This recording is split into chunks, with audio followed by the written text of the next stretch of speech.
नमस्कार, शाम के 7 बजे हैं। खबर दमदार के साथ में हूं अनुपम। उत्तर प्रदेश की आज की सबसे बड़ी खबर, योगी सरकार ने ग्रामीण बेरोजगारों को लेकर बड़ा फैसला किया है। ग्रामीण बेरोजगारों को अब रोजगार मिलेगा, रोजगार सेवकों का समायोजन होगा। उत्तर प्रदेश की आज की सबसे बड़ी और अहम खबर है। सरकार, आपको बता दें कि इनका पंचायत में समायोजन करेगी। ग्राम विकास विभाग ने आदेश इसके लिए बाकायदा जारी कर दिए हैं। इससे अब हजारों लोगों को रोजगार मिलेगा। अनामिका बातचीत करने के लिए हमारी संवाददाता हमारे साथ फोन लाइन पर जुड़ रही हैं। अनामिका, उत्तर प्रदेश के बेरोजगारों के लिए बड़ी सौगात है। देखिए, बहुत बड़ी सौगात इसे माना जा रहा है। इस कोरोना काल में जहां उत्तर प्रदेश सरकार लगातार प्रयास कर रही है कि इस महामारी के बीच में जो भी लोग बेरोजगार हुए हैं उनको कहीं ना कहीं इंगेज किया जाए, समायोजित किया जाए, और इसी कड़ी में सरकार का ये फैसला बहुत ही बड़ा माना जा रहा है। फिलहाल अगर बात की जाए तो उत्तर प्रदेश की नगर निगम और नगर विकास में विलय हो चुकी है। लगभग 700 ग्राम पंचायतों के जो ग्राम रोजगार सेवक थे वो बेरोजगार हो गए थे।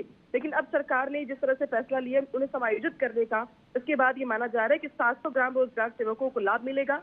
और इसके बाद से ये जो तमाम बेरोजगार जो लोग घूम रहे थे, इनकी ओर से शिकायत भी की गई थी, तमाम पत्र भी दिए गए थे। मुख्यमंत्री योगी आदित्यनाथ से मुलाकात का समय भी मांगा गया था, जिसके बाद ग्राम विकास विभाग ने चर्चा करने के बाद यह आदेश जारी किया है। और इस जारी किए गए आदेश के मुताबिक आने वाले दिनों में इसको लेकर एक बड़ा फैसला भी होगा, यानी कि जो डॉक्यूमेंटेशन का काम है वो हो जाएगा। और बिल्कुल अनामिका, बहुत बहुत शुक्रिया आपका हमारे साथ जुड़ने के लिए और तमाम अपडेट देने के लिए। अनामिका सिंह बता रही थी कि सरकार ने यहां पर यह बड़ा फैसला लिया है। उत्तर प्रदेश में 8 सीटों पर होने वाले उपचुनाव से जुड़ी बड़ी खबर। बीएसपी ने उपचुनाव लड़ने के संकेत दिए हैं। सभी 8 सीटों पर बहुजन समाज पार्टी उपचुनाव लड़ सकती है। पिछले उपचुनाव में बीएसपी ने ताल ठोकी थी। बीएसपी नेताओं में उपचुनाव लड़ने की सुगबुगाहट काफी तेज हो गई है। चुनाव लड़ने का अंतिम फैसला बीएसपी सुप्रीमो मायावती करेंगी। शबाब बातचीत करने के लिए लखनऊ से फोन लाइन पर जुड़े हुए हैं। शबाब, क्या संकेत मिल पा रहे हैं? और देखिए, उत्तर प्रदेश की 8 विधानसभा सीटें हैं जिन पर उपचुनाव होने हैं। इन 8 सीटों में 6 भाजपा के पास हैं, जबकि 2 समाजवादी पार्टी के पास सीटें हैं। ऐसे में बसपा की तरफ से उपचुनाव लड़ने के संकेत हैं। बसपा के नेताओं ने नाम न बताने की शर्त पर इस बात को कहा है कि हमें उपचुनाव की तैयारियों के लिए जो है कहा गया है। और बहुजन समाज पार्टी ने चूंकि पिछले विधानसभा के उपचुनाव को लड़कर इस बात के संकेत दे दिए थे कि वो आने वाले चुनाव में भी उपचुनाव में पूरी तरीके से तैयारी करेगी। हालांकि पहले बसपा कभी भी उपचुनाव नहीं लड़ती थी, लेकिन पिछले बार के उपचुनाव के बाद से ये जो इतिहास था उसको बदलते हुए बसपा। बिल्कुल शबाब, बहुत बहुत शुक्रिया आपका हमारे साथ जुड़ने के लिए और अपडेट देने के लिए। तो बीएसपी पहले उपचुनाव में फाइट नहीं करती थी, लेकिन जिस तरीके से पिछली बार फाइट किया और अब इसके बाद एक बार फिर इस तरह के कयास लग रहे हैं। और अब बात करते हैं रिश्तों में कत्ल की खबर की। शाहजहांपुर में रिश्तों से कत्ल की सनसनीखेज घटना सामने आई है, जहां पर एक ससुर ने अपनी ही बहू की कुल्हाड़ी से काटकर पहले हत्या कर दी। बहू की हत्या करने के बाद ससुर मौके से फरार हो गया। वहीं हत्या के बाद ससुर और मायके वालों में जमकर मारपीट हुई। इस मारपीट का वीडियो अब सोशल मीडिया पर वायरल हो रहा है। घटना सदर बाजार के मामूली मोहल्ले की है, जहां पर ससुर इश्तियाक ने अपनी बहू गुलशन की कुल्हाड़ी से काटकर हत्या कर दी।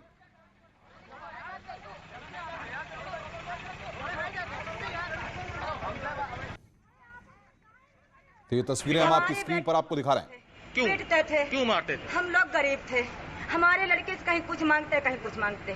ठीक, अपने बाप घर से तुम पैसे लेके आ, जगह लिपवा ले, प्लाट लिपवा ले, इनकी माँ इनके बाप।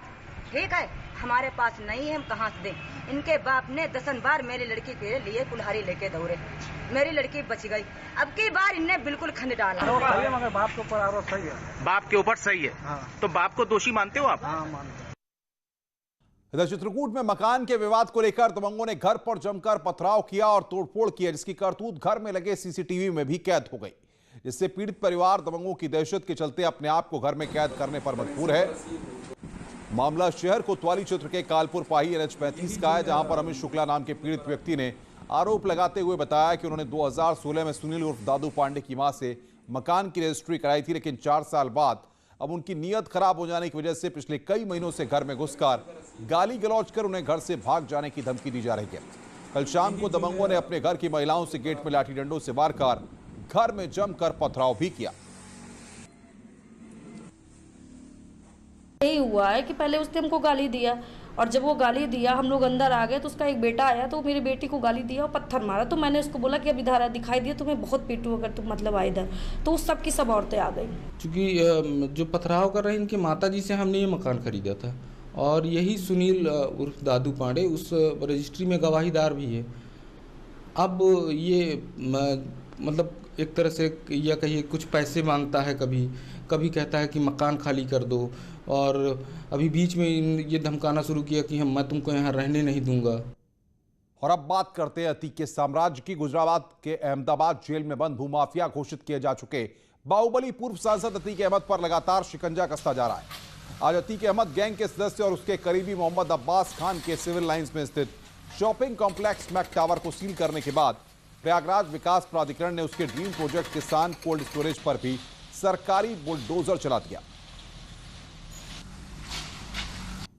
ये अतीक अहमद पूर्व सांसद जी की धर्मपत्नी श्रीमती शस्ता परवीन है, उनके नाम भूमाफिया घोषित हो चुके बाहुबली पूर्व सांसद अतीक अहमद के खिलाफ लगातार पुलिस और प्रशासन का शिकंजा कसता जा रहा है। अब तक बाहुबली अतीक अहमद की दर्जनों संपत्तियों को कुर्क किया गया है।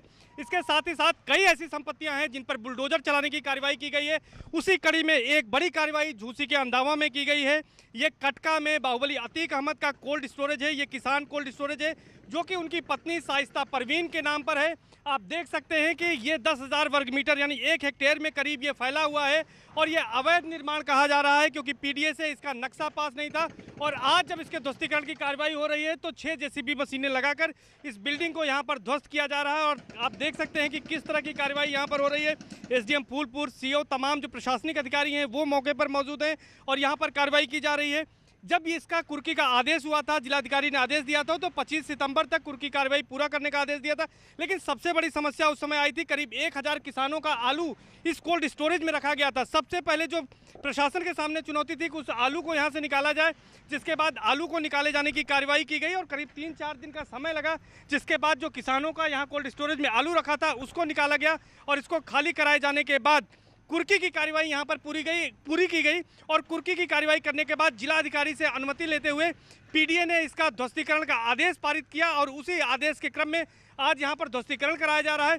यहाँ पर जो सामान थे उन सामान को इस तरह से निकाल दिया गया है, चाहे वो एसी हो, फर्नीचर हो, अलमारी हो, ये सारी चीज़ें यहाँ से निकाला गया है। और इसके बाद इस बिल्डिंग को खाली कराने के बाद ये ध्वस्तीकरण की कार्रवाई यहाँ पर की जा रही है।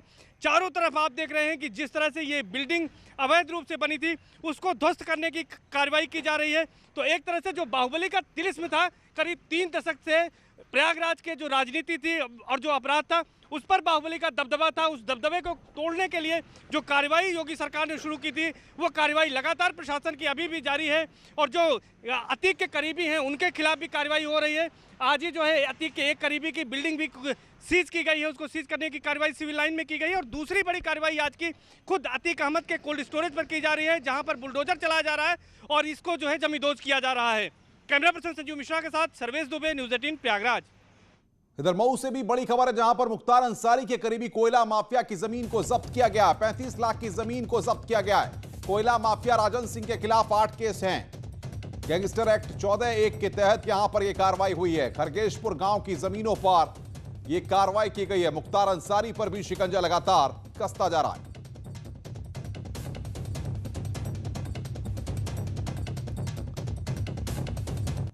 मुख्यमंत्री योगी आदित्यनाथ ने आज डेयरी किसानों के साथ मुलाकात की। दुग्ध मूल्य परिवर्तन वितरण समारोह में शिरकत करते हुए मुख्यमंत्री ने दुग्ध व्यवसाय से जुड़े किसानों को चेक बांटे। इस दौरान मुख्यमंत्री ने किसानों से खास बातचीत की और उन्हें आय बढ़ाने के तरीके भी बताए।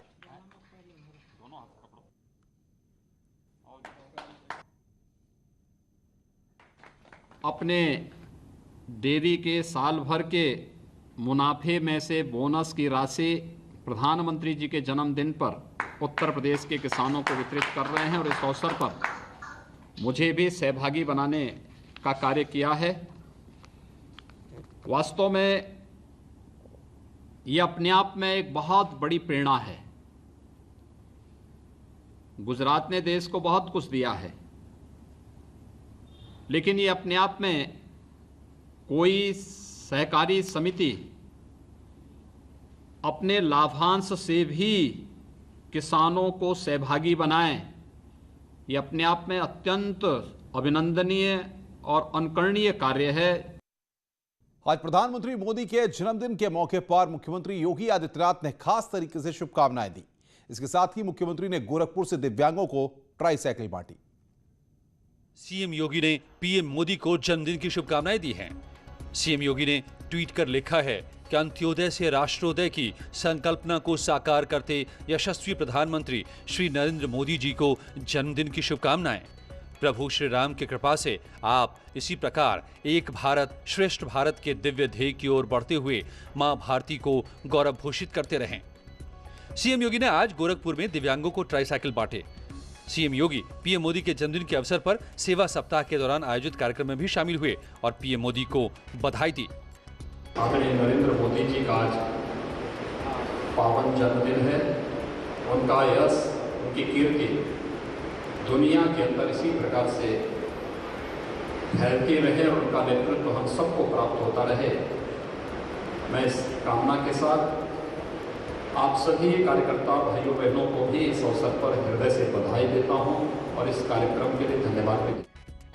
और इस वक्त अहम खबर हम आपको बता दें कि वाराणसी में पीएम मोदी की लंबी उम्र के लिए विशेष गंगा आरती का आयोजन किया जा रहा है।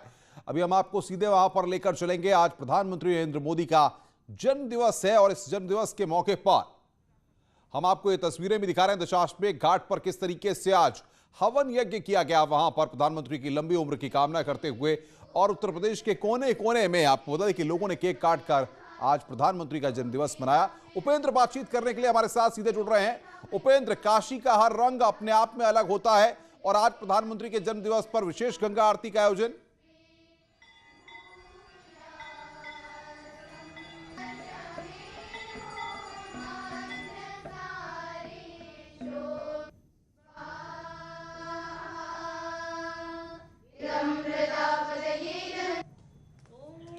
उपेंद्र से हम संपर्क करने की कोशिश करते हैं। बहरहाल आपको ये तस्वीरें हम दिखा रहे हैं और ये तस्वीरें जो आप देख रहे हैं, ये तस्वीरें आप देखिए कि मुस्लिम समाज के लोगों ने आगे आकर के प्रधानमंत्री के जन्मदिवस पर पटाखे फोड़े, इस तरीके से जश्न मनाया गया।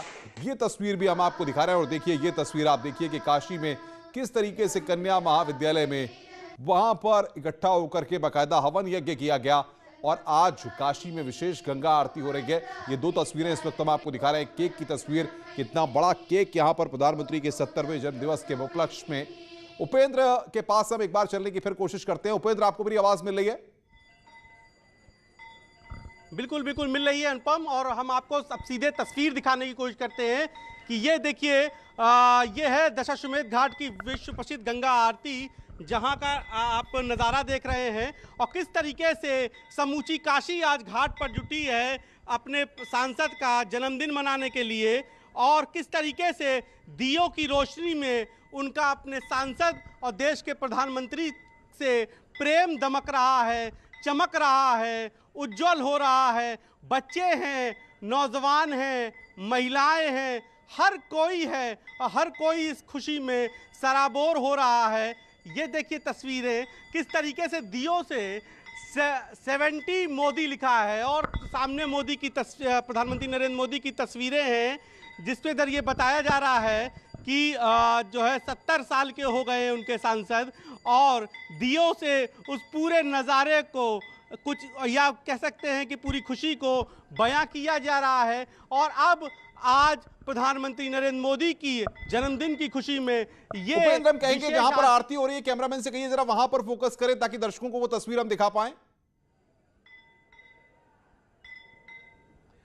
बिल्कुल, मैं कैमरा पर्सन कहूंगा जहां आरती हो रही है वहां पर अगर फोकस करके दिखाते हुए कि किस तरीके से सब आज मौजूद हैं अपने प्रधानमंत्री का जन्मदिन मनाने के लिए, और किस तरीके से उस माँ गंगा की आरती हो रही है जिसके लिए 2014 में प्रधानमंत्री ने कहा था कि मुझे माँ गंगा ने बुलाया है। तो आज उसी माँ गंगा को, उसी मोक्षदायिनी को, उसी आज तारणहारिणी को, उसी आज जानवी को आज दिए बिल्कुल की बिल्कुल रोशनी। उपेंद्र, बहुत बहुत शुक्रिया आपका ये आरती हम तक पहुंचाने के लिए, तमाम दर्शकों तक।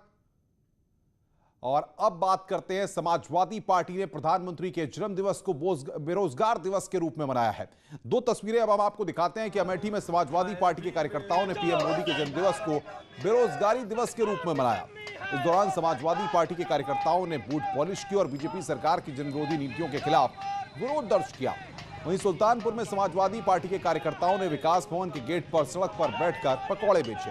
ताली बजाकर बेरोजगारी को मुद्दा बनाकर प्रदर्शन किया गया। सरकारी नौकरी में 5 साल संविदा को भी सपाइयों ने सरकार की गलत नीति बताया। खबरें और भी हैं, फिलहाल रुक रहे हैं ब्रेक के लिए। ब्रेक के बाद जल्द हाजिर होंगे।